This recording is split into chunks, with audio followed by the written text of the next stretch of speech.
하나님 말씀은 민수기 34장 16절에서 29절까지입니다. 함께 읽겠습니다. 여호와께서 또 모세에게 말씀하여 이르시되 너희에게 땅을 기업으로 나눌 자의 이름은 이러하니 제사장 엘르아살과 눈의 아들 여호수아니라. 너희는 또 기업의 땅을 나누기 위하여 한 지파에 한 지휘관씩 택하라. 그 사람들의 이름은 이러하니 유다 지파에서는 여분네 아들 갈렙이요, 시므온 지파에서는 암미우스의 아들 스무엘이요, 베냐민 지파에서는 기슬론의 아들 엘리다시요, 단 지파에서는 지휘관 요글리의 아들 붓기요, 요셉 자손 중 므낫세 자손 지파에서는 지휘관 에봇의 아들 한니엘이요, 에브라임 자손 지파에서는 지휘관 십단의 아들 그무엘이요, 스불론 자손 지파에서는 지휘관 바르낙의 아들 엘리사반이요, 이사갈 자손 지파에서는 지휘관 아산의 아들 발디엘이요, 아셀 자손 지파에서는 지휘관 슬로미의 아들 아히훗이요, 납달리 자손 지파에서는 지휘관 암미우스의 아들 부다헬이니라 하셨느니라. 이들이 여호와께서 명령하사 가나안 땅에서 이스라엘 자손에게 기업을 받게 하신 자들이니라. 아멘. 기업으로 나눌 자들. 이제 이들이 장차 그 약속의 땅 가나안에 들어가 이제 땅을 이제 제비를 뽑아서 땅을 분배를 할 것인데, 그때 땅을 지파별로 분배를 할 때 그 제비 뽑기에 참여할 이들입니다. 그 제비 뽑기에 참여하는 것입니다만 사실 각 지파의 기업의 위치를 정하는 일이기 때문에 참으로 중차대한 일이라 아니할 수 없습니다.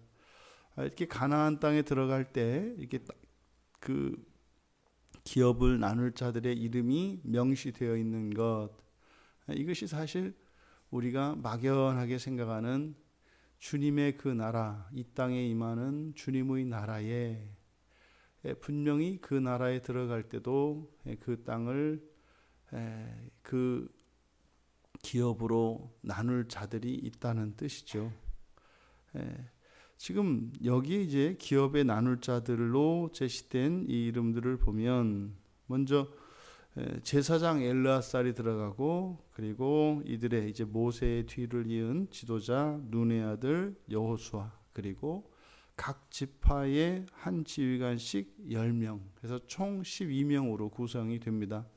왜냐하면 이제 두 지파 반이 요단 동편에 남기 때문에, 그래서 9지파 반이 요단 서편에 있는 가나안 땅의 기업을 나누어 가집니다. 그래서 므낫세 반지파이긴 합니다만 거기도 이제 한 지파가 되어서 10명의 지파를 대표하는 지휘관이 있고, 그리고 대제사장과 그리고 전체의 지도자 여호수아, 이렇게 총 12명으로 구성이 됩니다.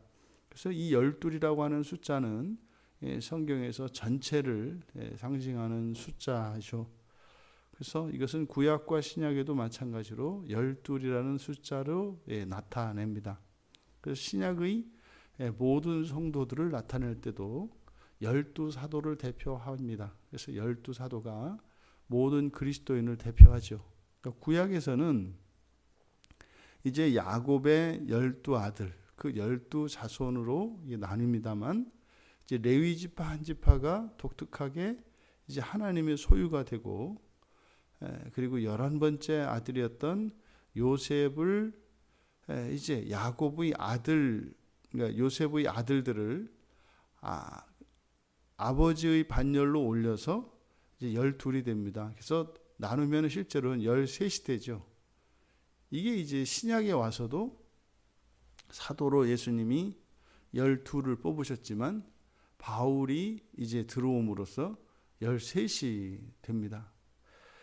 그러면 여기에 이제 소개되고 있는 순서는 신기할 정도로 아직 제비 뽑기 전이거든요. 그런데 여기 소개된 순서를 보면은 이들이 장차 그 가나안 땅에 들어가서 제비를 뽑아서 이제 땅을 위치를 결정을 하는데, 지금 여기 소개된 순서가 남쪽에서부터 북쪽으로 장차 뽑게 될, 제비 뽑게 될 그 순서에 따라서 지금 소개가 되고 있어요. 그러니까 신기한 겁니다. 그래서 이 기업을 나눌 자의 이름을 이제 그 지파별로 쭉 소개를 하고 있는데, 지금 나중에 가서 결국에 지파를 이제 기업을 다 배분하고 나서 보니까 요 순서대로 거의 이제 남쪽에서부터 시작을 해서 북쪽으로 올라가는 이런 순서로 되어 있습니다. 그래서 이 제비뽑기라는 게 뭐라 그랬습니까? 사람과 하나님이 함께 참여하는 방식, 그러니까 하나님과 사람이 함께 결정하는 방식이 제비뽑기라고 했지 않습니까? 그러니까 요대로 뭐 돼야 되는 것은 아니죠. 근데 뒤에 가서 제비를 뽑았는데 그대로 되는 겁니다. 참 신기한 일입니다. 그러니까 이런 게 이제 종종 우리 그리스도인들에게 있으면 막 이렇게 끼워 맞추는 것 같은 이런 얘기들 있잖아요. 그러니까 다른 사람들이 볼 때는 막 끼워 맞추는 것 같은데, 당사자들의 입장에서는 하나님의 그 간섭이 아주 모골이 송연할 정도로 정확하게 느껴지는 거. 그러니까 진짜 신기하다니까요. 우리 교회 올 때 어떻게 여기 우리 앞에 있던 낮은 울타리 교회가 그 이사야서 43장 19절 상반절 말씀을 저기 창문에다 붙여놓고 우리는 어떻게 또 그 말씀 하반절을 붙들고 있어서 들어와서 이렇게 딱 그게 있냐 말이죠. 그러니까 이게 무슨 뭐 어렸을 때 그 낮은 울타리 교회하고 우리 광야 교회하고 뭐 어려서부터 정원해놨다가 반쪽씩 가지고 있다가 만나는, 정말 신기했어요. 뭐 그런 거죠, 그런 거. 그러니까 뭐 이 교회가 맨 처음에 생길 때 어쨌든 뭐 목사님께 그 말씀을 이렇게 주셨을 거 아닙니까? 우리에게 이렇게 말씀을 주셨듯이 이렇게 들어왔는데 어떻게 이게 딱 해서 한 절이 되냐 말이죠. 신기한 일이죠. 그런 겁니다. 그런 겁니다. 근데 여기에 지금 각 지파의 대표로 참여하는 지휘관, 이 지휘관이 이제 로쉬가 아니라 나쉬입니다. 그러니까 로쉬가 실질적인 지휘관 족장이죠. 로쉬가. 근데 이 나시라고 하는 것은 족장, 지휘관, 우리로 말하자면 뭐 대통령, 뭐 이런 그런 개념이 아닙니다. 여기서 이 나시라고 하는 것은 실제로 존경받고 하나님께 복을 받은 사람들입니다. 그러니까 백성 그 지파를 통치하는 로시와 땅을 배분하는 기업 배분에 참여하는 나시를 분리하고 있어요. 그러니까 이것은 통치권과 재산권을 구분하고 있는 것을 알 수 있습니다. 그래서 이렇게 통치하는 권세와 그리고 재산을 다루는 권세, 재산을 이렇게 사용할 수 있는 권세를 나누고 있다. 근데 여기서 이 10지파 중에 유다 지파의 나시가 된 갈렙, 이것은 사실은 매우 이례적입니다. 우리가 알고 있습니다만 이 유대인들은 굉장히 혈통주의를 중시하는 것으로 우리가 알고 있지 않습니까? 그런데 이 갈렙이라고 하는 사람은 이제 12정탐꾼 때 이제 뽑혀서 이제 거기에 갔다 왔고, 또 여호수아와 갈렙 이 두 사람만이 출애굽 세대로서 가나안 땅에 들어온 사람이지 않습니까? 그런데 이 갈렙이라는 사람은 그나스 사람이거든요. 이방인이에요. 그러니까 출애굽할 때 따라 나온 이방인들이 있습니다. 그래서 이제 성경에서는 이제 잡족이라고 이야기를 하는데, 그러니까 그나스 사람으로서 할례를 받고 그러니까 유대 지파에 귀화한 거거든요. 그러니까 이방인이에요, 이 갈렙은.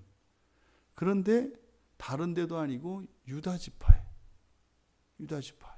어디입니까? 장차 메시아가 날 집안이에요. 유다 지파가. 예수님이 여기 이 집안 출신 아닙니까? 근데 이 유다 지파의 나시가 된 것이 갈렙이다. 그러니까 이 갈렙이라고 하는 사람의 경건함, 그리고 유다 지파 사람들의 절대적인 신뢰, 그리고 당시 이스라엘 사회 안에서의 이런 개방성을 보여줍니다. 그러니까 이게 후대에 가서 유대 혈통주의가 강화된 것이구나 라고 하는 것을 우리가 추측할 수 있습니다. 지금 가나안 땅에 들어가기 전 이스라엘 자손들에게 기업으로 나눌 자들의 명단이 제시되고 있어요. 그러면 이 땅에 임할 그 주님의 나라, 주님께서 영광 중에 재림하실 거 아닙니까? 뭐 우리 생전에 배울는지 아니면 주님과 함께 낙원에서 임할는지 그것은 알 수 없습니다만 그 나라의 기업을 나눌 자들이 분명히 있다고요. 그러니까 지금 여기에 제시되어진 이 이스라엘의 10지파의 지휘관과 또 대제사장과 그리고 지도자인 엘르아살과 같이, 그러면 우리들 가운데 누가 그러면 그 신약의 12사도가 대표하는, 그러면 그 기업을 나눌 사람들이 누구일까? 또 요단 동편에 남아있는 두 지파 반은 또 무슨 의미가 있을까? 그러면 분명히 주님께서 임하시는 그 날에 그 땅에 먼저 들어가는 9지파 반, 10지파죠. 10지파가 있다는 것이고 또 남겨지는 2지파 반이 있다는 거예요. 그럼 이게 우리에게 어떤 의미일까? 그러면 이것을 우리의 종말과 관련해서 생각을 해보면 개인의 종말, 죽음이죠. 죽음 가운데 죽었을 때 사람이 죽고 난 뒤에 이 9지파 반에 속하여 또 이 대제사장과 그리고 여호수아에 속하여 그 나라에 들어가 기업을 차지하는 이들이 있겠고, 이게 뭐겠습니까? 죽자마자 그 나라에 들어가는 겁니다. 낙원에 들어가는 겁니다. 그러니까 다는 아니에요, 보면. 그리고 그러면 남겨진 2지파 반, 2지파 반, 요단 동편에 가지고 있는 그 기업의 성격이 뭡니까? 이중적이라고요. 확장성을 가지고 있어서 제비를 뽑지는 않지만 그것이 정복함으로써 얼마든지 확장해 나갈 수 있는 여지가 있습니다. 근데 문제는 가나안 동편의 기업을 다 차지하고, 그러니까 배분이 끝난 뒤에 마지막으로 기업을 받게 되거든요. 그러니까 뒤에 참여하는 사람들이죠. 이 2지파 반은.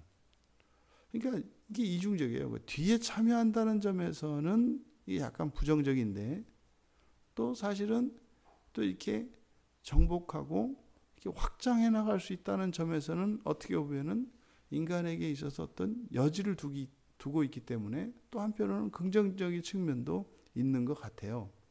하지만 우리는 모든 12지파 모두가 동시에 기업에 참여하지는 않더라는 사실을 통해서 이 땅에 임하는 그 하나님의 나라에도 그렇게 동시에 참여하는 것이 아니라는 것, 먼저 참여하는 사람과 나중 참여하는 사람이 있다는 겁니다. 그리스도인 가운데. 이것을 계시록에서는 첫째 부활이라고 이야기를 해요. 그리고 뭐 둘째, 셋째 이야기하지 않습니다. 그것은 뭡니까?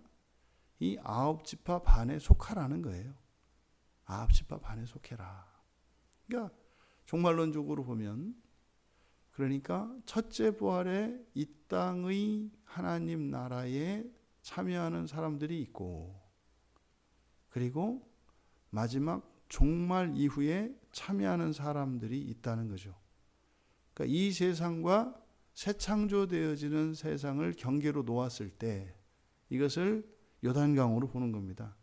요단강 건너면 이제 새하늘과 새 땅이고 종말입니다. 그러니까 종말 이후에 참여하는 두 지파 반이 있고 종말 이전에 참여하는 10지파 반이 있다. 절대로 여기서 그러면은 10지파 반이니까 훨씬 더 많구나, 많고 적음으로 나눌 것이 아니에요. 왜냐하면 우리가 어디에 속해 있는지를 모르거든요. 그리스도인의 12지파는 그러면 12사도는 나라별로 나뉘느냐? 아니에요. 알 수가 없어요. 그래서 어떻게 해요? 첫째 부활에 참여해야 되겠다. 첫째 부활에 참여해야 되겠다. 그러면 그때 참여하지 못하는 사람들은 누구겠어요? 죽고 난 뒤에 연단의 기간이 남아있는 사람들이겠고 또 주님이 재림하셨을 때 그때 여전히 지상을 살아가고 있는 사람들이 있거든요. 그 사람들이겠죠. 그 사람들. 그러니까 사실은 주님이 오시는 그때에 남겨진 우리의 짐이 없고 그때 그 부활에 참여할 수 있어야 합니다. 왜냐하면 남겨졌을 때 환난이 예고되어 있기 때문입니다. 그러면 여기에 참여하는 기준은 뭐냐? 세상의 권세나 지위나 이게 아니라는 거예요. 그게 무엇입니까? 이 기준은 이스라엘 공동체는 철저하게 신앙 공동체입니다. 신앙 공동체. 우리의 신앙이 다루어질 것입니다. 우리의 신분, 재산, 우리의 그 무엇에 따라서 우리의 행실 이것이 아니라 우리의 온전한 신앙에 따라서 다루어질 것입니다. 신앙이라는 것이 무엇입니까? 우리 신앙의 핵심은 회개입니다. 회개라고 하는 것은 우리의 말과 행동으로 드러난 우리의 존재 안에 내재되어진 죄와 허물을 인정하고 그것을 주님께 의탁하는 겁니다. 그것을 따라 살지 않기로 또 이 죄와 허물의 비참을 혐오하고 하나님께서 그것을 온전히 고쳐주시도록 하나님께 의지하는 것이 회개입니다. 회개했다 할지라도 우리가 완전해지는 것은 아니죠. 그래서 우리가 신앙을 기준으로 한다라고 할 때 그것은 회개의 여부를 이야기하는 거예요. 그거는 예수를 믿느냐 안 믿느냐, 교회를 다니느냐 안 다니냐, 이것이 아니라 우리 기독교 신앙의 핵심은 회개입니다. 그러면 개인의 회개 여부, 그것은 오직 그리스도 안에서만 가능하죠. 그러니까 기독교인이어야 합니다. 그런데 기독교인이라 할지라도 자신이 일상생활을 하면서 자신 안에 내재되어진 그런 모순들, 존재론적인 결함들, 이것을 깨닫고 그것을 문제로 인식해야 하고 그것을 미워해야 합니다. 그리고 그것을 극복하여 주시도록 하나님께 은혜를 구하며 기도하며 살아가야 하는 것이에요. 그러니까 말씀을 깨달음으로 죄를 발견하고 그 죄를 발견하였을 때 그 죄를 미워하고 그리스도를 닮아가기를 소원하며 하나님의 은혜를 구하며 기도할 때 그 일이 일어납니다. 이것이 이 땅에 임하는 주님의 나라에 먼저 참여하는 이 9지파 반, 여기에 해당하는 것이다. 부디 우리들 모두가 그 나라에 참여할 수 있게 되기를 바랍니다. 그래서 정말 그 땅을 나누는, 그 땅을 기업으로 나누는 그 영광스러운 그 직분에 참여하실 수 있게 되는 여러분 모두 되시기를 주님의 이름으로 축원합니다. 존귀하신 하나님, 이제 모압 평지에 있는 이스라엘 자손들에게 장차 가나안 땅에 들어가 기업을 나눌 자들의 명단을 기록해 놓은 이 역사적 사실을 통하여 미래적으로 이 땅에 임할 그 주님 나라에 들어가는 그 일이 역사적 사실과 같이 너무나 확실하고 분명한 것임을 믿습니다. 저희들에게 주신 하루하루의 삶이 영광스러운 그 나라에, 그 기업에 참여하는 저희들 모두가 되게 하옵소서. 감사하며 예수님의 이름으로 기도하옵나이다. 아멘.